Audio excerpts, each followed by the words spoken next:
नमस्कार बच्चों, आज हम 9वीं कक्षा की हिंदी एनसीईआरटी बुक क्षितिज के कैदी और कोकिला नामक कविता पाठ का अध्ययन करेंगे। इस कविता को पढ़ने से पहले हम कवि के बारे में संक्षिप्त परिचय जान लेते हैं। इसके कवि हैं माखनलाल चतुर्वेदी।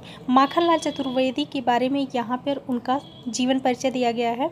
उनका जन्म सन 1889 ईस्वी में मध्य प्रदेश के होशंगाबाद के बबई नामक गांव में हुआ था। 16 वर्ष की अवस्था में ही वे शिक्षक बन गए। शिक्षक में उन्हें विशेष रुचि नहीं थी, जिसके कारण उन्होंने अध्यापन का कार्य छोड़ दिया। उसके बाद प्रभात पत्रिका के संपादन में जुट गए। इसके अलावा उन्होंने करमवीर, प्रताप जैसी पत्रिकाओं का संपादन भी किया। सन 1968 ईस्वी में उनका देहांत हो गया। हिंदी साहित्य में उनका विशेष योगदान है। हिम किरीटनी, साहित्य देवता, हिम तरंगिनी, वेणी लो गूंजे धारा जैसी प्रसिद्ध रचनाओं के कारण वह हिंदी साहित्य में हमेशा के लिए अमर हो गए। उन्हें हिंदी साहित्य में विशेष योगदान के लिए पद्म भूषण तथा साहित्य अकादमी जैसे श्रेष्ठ पुरस्कारों से भी नवाजा गया। माखनलाल चतुर्वेदी की रचनाएं राष्ट्रीय भावना से युक्त हैं। उनमें स्वतंत्रता की चेतना के साथ साथ देश के लिए त्याग बलिदान की भावना भी मिलती है। इसीलिए उन्हें एक भारतीय आत्मा भी कहा जाता है। माखनलाल चतुर्वेदी को एक भारतीय आत्मा के नाम से जाना जाता है। उनकी कविताओं में भक्ति, देशभक्ति, भक्ति का मतलब यहाँ पर देशभक्ति, प्रेम, प्रकृति संबंधी रचनाएं देखने को मिलती है। चतुर्वेदी जी की कविता शिल्प की तुलना भाव को अधिक महत्व देते हैं, अर्थात उनकी कविता का शिल्प जो रचना है उसमें छंद, अलंकार, रस, इस पे वो ज़्यादा ध्यान नहीं देते बल्कि भाव को महत्व देते हैं। इसके अलावा उन्होंने परंपरागत छंदबद्ध रचना भी की है, लेकिन उन कविताओं में भाव को अत्यधिक महत्व दिया है। आपको जो पाठ पढ़ना है कैदी और कोकिला, यह उस समय लिखी गई थी जब हमारा देश गुलाम था। स्वतंत्रता सेनानियों को जेल में किस तरह से यातनाओं का सामना करना पड़ता था, किस तरह से उनके साथ दुर्व्यवहार किया जाता था, उन्हीं स्वतंत्रता सेनानी की भावनाओं को अभिव्यक्त इस कविता के माध्यम से इन्होंने किया है। अब हम पाठ को पढ़ते हैं। यहाँ पर देखिए बहुत ही सुंदर पंक्तियाँ लिखी है। यह उस समय का वर्णन है जब एक स्वतंत्रता सेनानी कैद होता है। वह किसी से अपनी बातें नहीं कह पाता है। उसे रात में कोयल की मीठी आवाज़ सुनाई पड़ती है तो वह तरह तरह की प्रश्न करता है कोयल से कि तुम इतनी रात को क्यों गाती हो। माखनलाल चतुर्वेदी स्वयं स्वतंत्रता आंदोलन के लिए कई बार जेल गए हैं और उन्होंने जेल के दुर्व्यवहारों का स्वयं अनुभव किया, किस तरह से उनको प्रताड़नाएं दी जाती थी। उसी को ध्यान में रखते हुए एक स्वतंत्रता सेनानी की भावनाओं को अभिव्यक्त किया है इस कविता के माध्यम से। कविता की लाइनें देखिए। क्या गाती हो, क्यों रह रह जाती हो, कोकिल बोलो तो, क्या लाती हो संदेशा किसका, कोकिल बोलो तो, क्या गाती हो। यहाँ पर जब रात में कवि को कोयल की आवाज़ सुनाई देती है तो वह कोयल से प्रश्न कर बैठता है कि तुम क्या गाती हो, क्यों रह रह जाती हो और गा करके तुम अचानक से चुप क्यों हो जाती हो। कोकिल बोलो तो, कोकिल कुछ तो बोलो, क्या लाती हो संदेशा किसका है, क्या तुम कुछ लेके आई हो या फिर किसी का संदेश लेकर आई हो, कोयल कुछ तो बोलो। अब यहाँ पर इन पंक्तियों में बताते हैं कि जेल में स्वतंत्रता सेनानियों से किस तरह से दुर्व्यवहार किया जाता था, किस तरह से उन्हें यातनाएं दी जाती थी, उसका वर्णन इस पंक्तियों में किया है। ऊंची काली दीवारों के घेरे में, डाकू चोरों बटमारों के डेरे में, जीने को देते नहीं पेट भर खाना, मरने भी देते नहीं तड़फ रह जाना, जीवन पर अब दिन रात कड़ा पहरा है, शासन है या तम का प्रभाव गहरा है, हिमकर निराश कर चला रात भी काली, इस समय कालिमा मई जगी क्यों आली। वह कोयल से अपनी व्यथा को बताता है, स्वतंत्रता सेनानी की व्यथा को बताता है। ऊंची काली दीवारों के घेरे में, हमें जहाँ पर कैद किया गया है वहाँ की जो दीवारें हैं वह बहुत ऊंची ऊंची हैं और वह जो कोठरी है वह बिल्कुल काली है, अंधकार से युक्त है। वहाँ पर प्रकाश नहीं है, वहाँ पर रोशनी नहीं है। और वहाँ पर कैसे लोगों के बीच स्वतंत्रता सेनानियों को कैद किया गया है, वहाँ पर डाकू, चोर, जेबकतरे के गिरोह में, उनके समूह में, उनकी के साथ स्वतंत्रता सेनानियों को भी कैद कर दिया गया है। जीने को देते नहीं पेट भर खाना, और जेल में उन्हें पेट भर के खाना भी नहीं मिलता है। मरने भी देते नहीं, तड़फ रह जाना, और ऐसा भी नहीं है कि बिल्कुल खाना ना दें और वह इंसान मर जाए, ऐसा नहीं है। वह थोड़ा बहुत खाने को देते हैं जिससे इंसान तड़फता रहता है, भूख से तड़फता रहता है। जीवन पर अब दिन रात कड़ा पहरा है, और स्वतंत्रता सेनानियों के जीवन पर दिन रात कड़ा पहरा है, पहरेदार लगे हुए हैं। शासन है या तम का प्रभाव गहरा, यह कैसा शासन है? यह तो शासन नहीं है, बल्कि कैसा है? यह अंधकार से के प्रभाव से भरा हुआ है। तम का प्रभाव, तम का अर्थ होता है अंधकार। यह जो ब्रिटिश शासन है, जो अंग्रेजी शासन है, यह अंधकार से युक्त हो चला है। इसमें अंधकार के प्रभाव के कारण कुछ दिखाई नहीं दे रहा है। हिमकर निराश कर चला रात भी काली, हिमकर, हिमकर का अर्थ होता है बेटा चंद्रमा, चांदनी रात। चांदनी रात में जब चंद्रमा आता है तो थोड़ा सा उजाला उन्हें मिलता है, लेकिन वह भी थोड़ी देर के लिए आता है और फिर चला जाता है। तो इसलिए कह रहे हैं कि चंद्रमा की जो चांदनी है वह भी हमें निराश करके चला जाता है, और पूरी रात जो है वो कैसी है? काली है। इस समय काली माँ मई जगी क्यों आली, हे कोयल।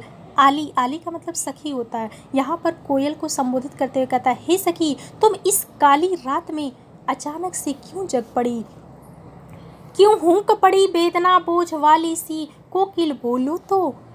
हे कोयल, क्यों हूंक पड़ी, तुम अचानक से ऐसा लग रहा है वेदना की बोझ से, किसी दुख की बोझ से, कष्ट की बोझ से दबी हो। क्या तुम कहना चाह रही हो? क्या लूटा मृदुल वैभव की रखवाली से, क्या तुम्हारा किसी ने कुछ लूट लिया है? मृदुल वैभव की रखवाली से, तुम मीठी आवाज रूपी संपत्ति की रखवाली करने वाली हो। हे कोयल, तुम कुछ तो बोलो। क्या हुई बावली अर्धरात्रि को चीखी, कोकिल बोलो तो। क्या हुई बावली, क्या तुम बावली हो गई हो, क्या तुम पागल हो गई हो या उन्मत्त हो गई हो? इस आधी रात को तुम क्यों चीख रही हो? कोयल बोलो तो। अब कोयल से कवि प्रश्न कर रहा है कि आखिर तुम क्यों बोल रही हो? किस दावा नल की ज्वालाएं दिखी, कोकिल बोलो तो। क्या तुम्हें किसी दावा नल की ज्वालाएं, दावा नल का अर्थ होता है बेटा जंगल में लगने वाली आग, क्या तुमने किसी जंगल की आग को देख लिया है जिसके कारण तुम चीख पड़ी हो? कोयल कुछ तो बोलो। क्या देख न सकती जंजीरों का गहना, हथकड़ियाँ क्यों यह ब्रिटिश राज्य का गहना, कोयल का चक्कर चूं जीवन की तान, गिट्टी पर अंगुलियों ने लिखे गान। क्या देख न सकती जंजीरों का गहना। अब कवि जो है कहता है, क्या तुम हमारे हाथ में ये जो जंजीर पड़े हैं इसे क्या तुम नहीं देख सकती? क्या तुम इसे देखना पसंद नहीं कर सकती, सहन नहीं कर सकती? हथकड़ियाँ क्यों, इसे तुम हथकड़ी मत समझो, यह ब्रिटिश राज्य का गहना, यह ब्रिटिश राज्य के द्वारा दिया गया गहना है, इसे तुम हथकड़ी मत समझो। कोल्हू की चक्कर चूं जीवन की तान, कोल्हू की जो आवाज़ है, दिन रात जो कोल्हू की तरह हम पिसते रहते हैं, वही हमारे जीवन की गान बन गई है। गिट्टी पर अंगुलियों ने लिखे गान, और गिट्टियों पर चलते चलते हमारी अंगुलियां जो घिस गई हैं वह जो है स्वतंत्रता आंदोलन के गान लिख रही हैं। हूँ मोट खींचता लगा पेट पर जुआं, खाली करता ब्रिटिश अक्कड़ का कुआं।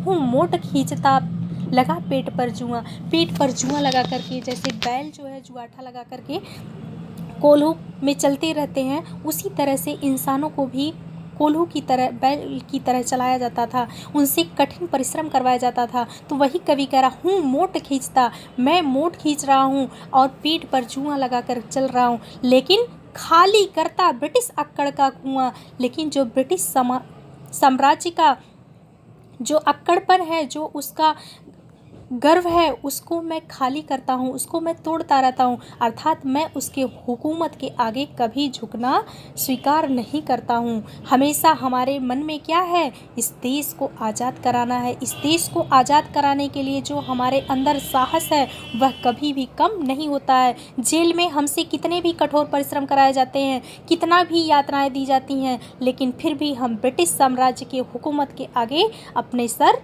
नहीं झुकाते हैं।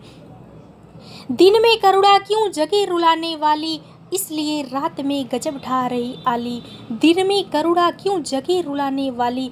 दिन में तो हमें मौका ही नहीं मिलता, दिन में तो हमें समय ही नहीं मिलता कि हम अपने दुख को किसी से कह लें, लेकिन इस रात में तुम हमें रुलाने वाली आवाज़, दर्द भरी आवाज़ में इस तरह से तुम क्यों बोल रही हो।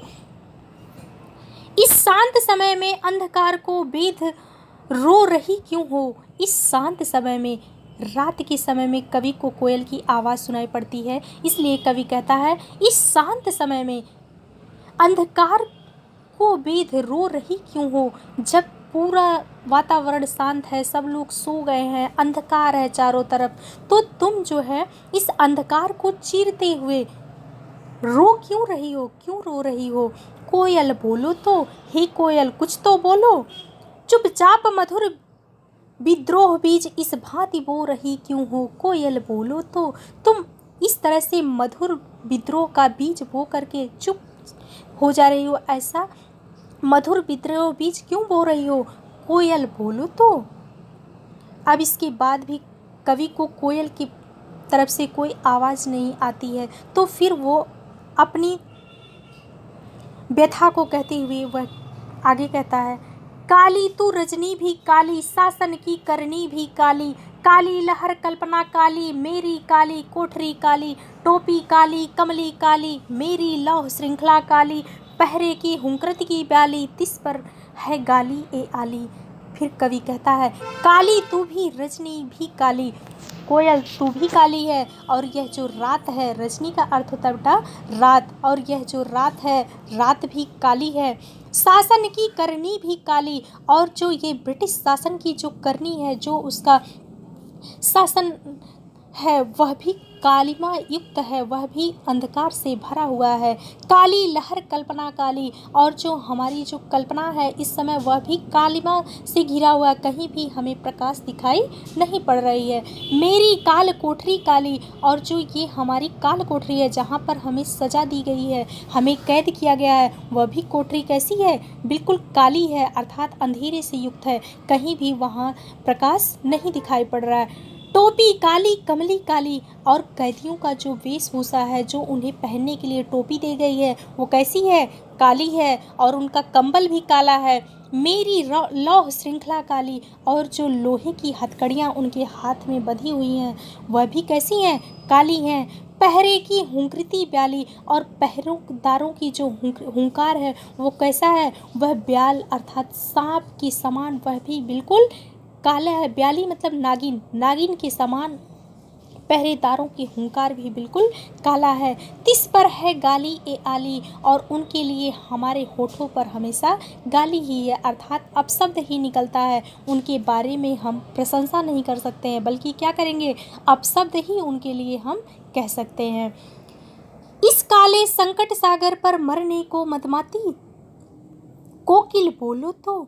कवि कहता, इस काले संकट सागर पर, जब यह जो हमारा पूरा देश है वह संकट रूपी सागर के समान है, चारों तरफ संकटों से घिरा हुआ है, चारों तरफ से कालिमा छाई हुई है, कहीं से हमें प्रकाश की रोशनी नहीं आ रही है, ऐसे काले संकट के सागर पर तुम मरने के लिए क्यों तैयार हो गई हो, क्यों मदमाती उन्मत्त क्यों हो गई हो।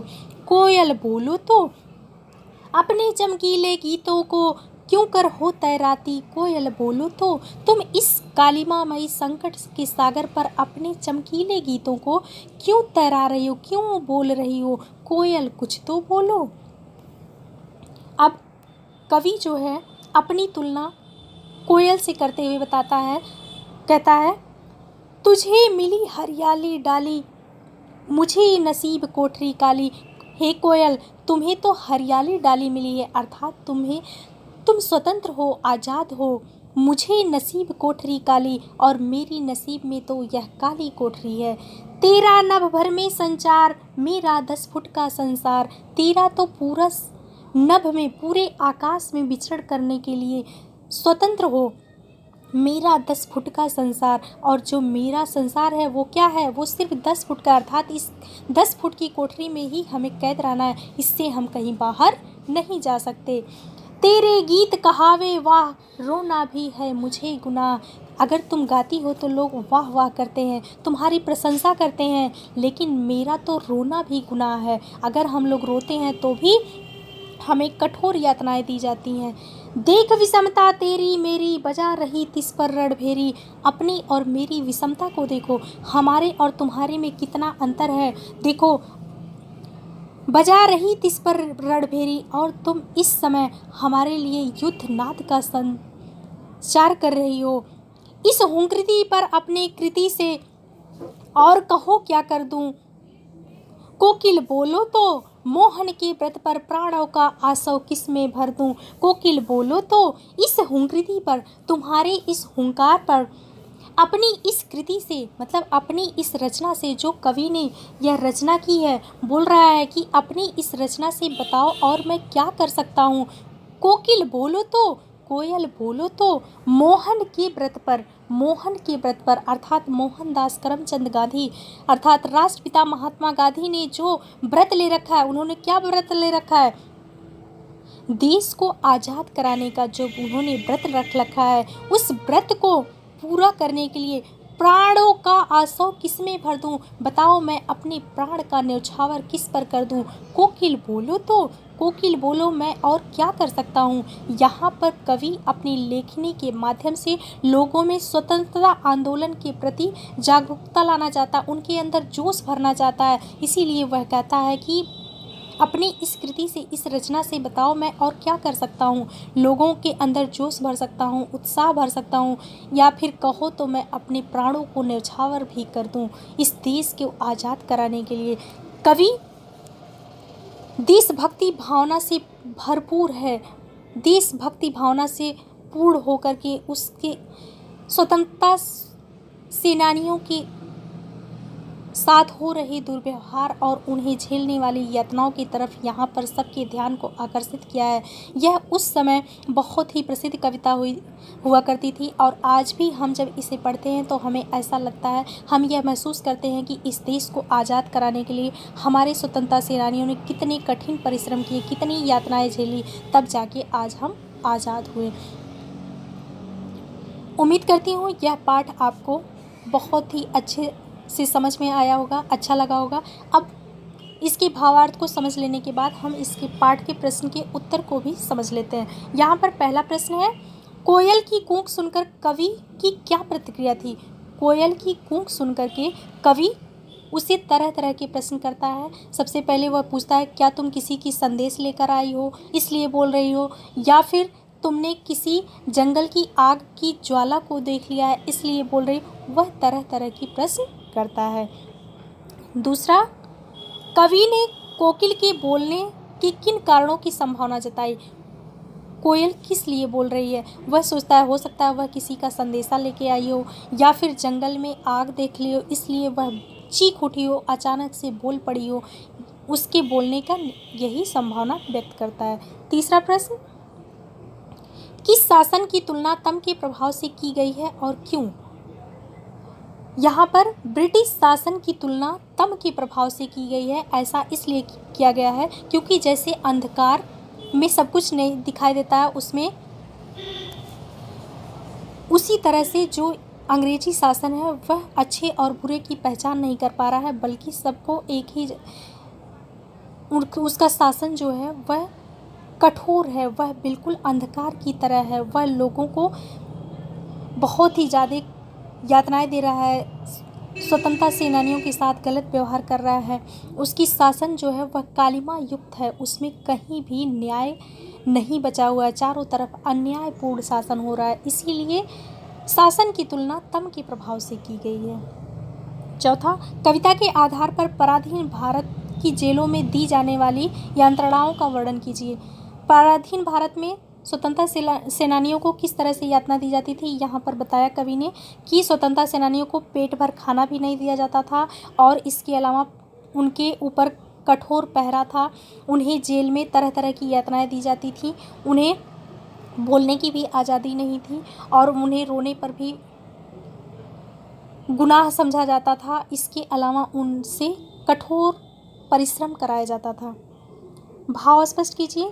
मृदुल वैभव की रखवाली सी कोकिल, बोलो तो मृदुल वैभव की रखवाली सी। यहाँ पर कोयल की मीठी आवाज़ होने की वजह से यहाँ पर कवि ने उसे मृदुल वैभव की रखवाली बताया है।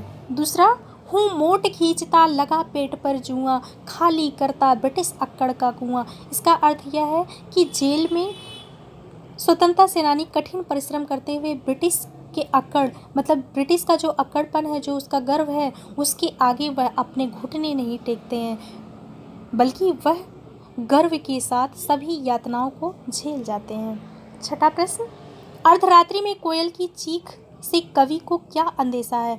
अर्धरात्रि में कोयल की चीख से कवि को ऐसा लगता है कि जैसे किसी ने कोयल का कुछ लूट लिया हो, या फिर वह उन्मत्त हो गई हो, पागल हो गई हो, वह मरने के लिए तैयार हो गई है, उसे भय नहीं लग रहा है।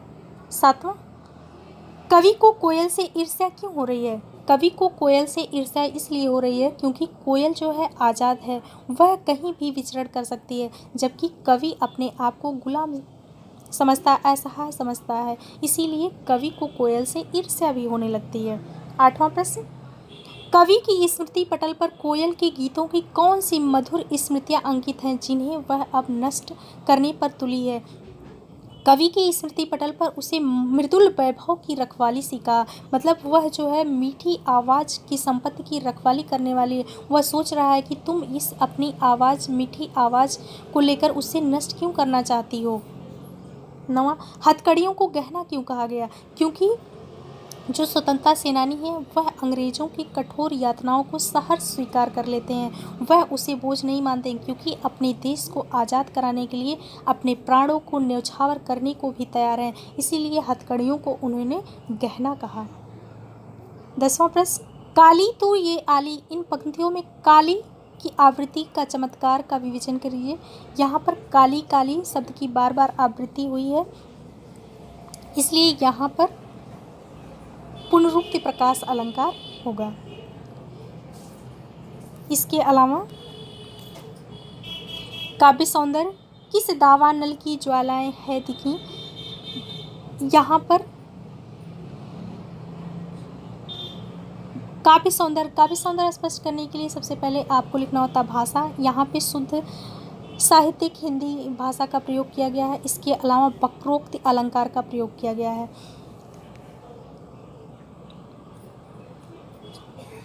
तेरे गीत कहावे वहाँ रोना भी है मुझे गुनाह, देख विषमता तेरी मेरी बजा रही तिस पर रणभेरी। यहाँ पर शब्दनाद का प्रयोग किया गया है और इसमें भी शुद्ध साहित्यिक खड़ी हिंदी बोली का प्रयोग किया गया है। इसके अलावा इसमें जो है छंद मुक्त रचना है, यहाँ पर छंद नहीं दिख रहा है। रचना और अभिव्यक्ति यह आपको पाठ के आधार पर पढ़कर स्वयं करना होगा।